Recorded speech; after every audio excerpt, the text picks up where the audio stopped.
what happens if a student doesn't get into the program, or they change their mind and they want to do something else, and they want to work in healthcare, but maybe nursing isn't it? What other options do they have? Well, as far as the non-credit side, we have programs in histotechnology, and medical coding, medical billing. You could do a program to become a pharmacy tech. And so this is non-credit, so it might be a quicker way to get into a career and find a job, but you're not going to actually be earning any college credit for those programs, but it could be a good option for you. Okay, well, what happens if they want to do, they definitely want to do the credit side?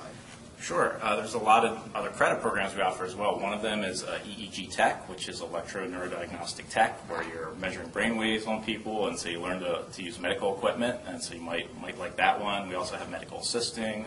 Science Lab Tech is another program. And so those are some of the programs we have here at HCC. There's also a lot of other programs in the state that are close by that you could, if we don't have it here, that you could look into those. And some of those programs, actually there's 50 plus in allied health in the state. And some of the programs that are You're not going to name them one by one, right? No, we're not going to do that. I promise we're not going to take the time to do that. Sorry. And a lot of them you can complete in 2 years or less if you're a full-time student. And so there's also some that have similar pay to nursing. A couple of those would be like an X-ray tech, which is radiography is also another way to name that particular field. Also respiratory therapy is one, or even dental hygienist is a career field where you can make almost as much money as an RN. Okay, for the important stuff.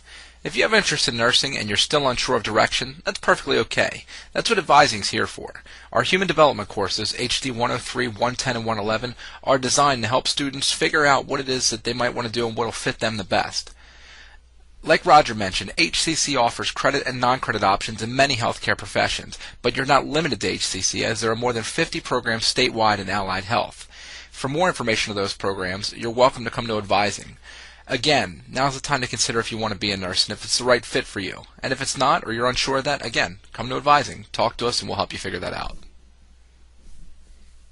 So, okay, everybody wants to make money. Everybody wants to make as much money as possible. I hear that all the time. But tell me, Dee, is money the only option here? Is that all that's important? Really, it's not. That's something we talk about a lot in our office with students all the time.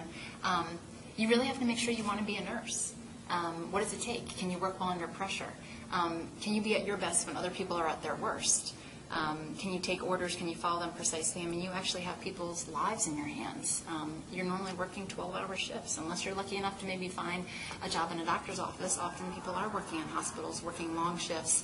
And when you're starting out, you're not getting holidays off. You're often working nights. And you're doing all the things that nobody else who's been in the field for 10 or 15 years wants to do.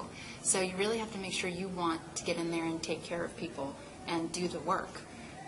So we really talk to people about making sure that this is something that they want to do, making sure that you don't pass out at the sight of blood. That's an important one. Believe it or not, it's happened to us. We've had students come in and tell us that, but I still want to be a nurse, and we always say, are you sure about that?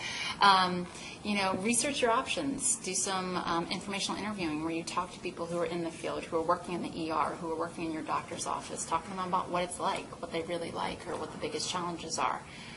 Come in and take a career course, take some career inventories to look at your personality, to look at your interests. Make sure that this is a good fit with who you are and what you're about and what you're good at doing.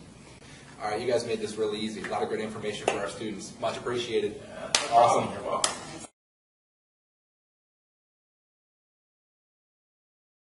Well, we're in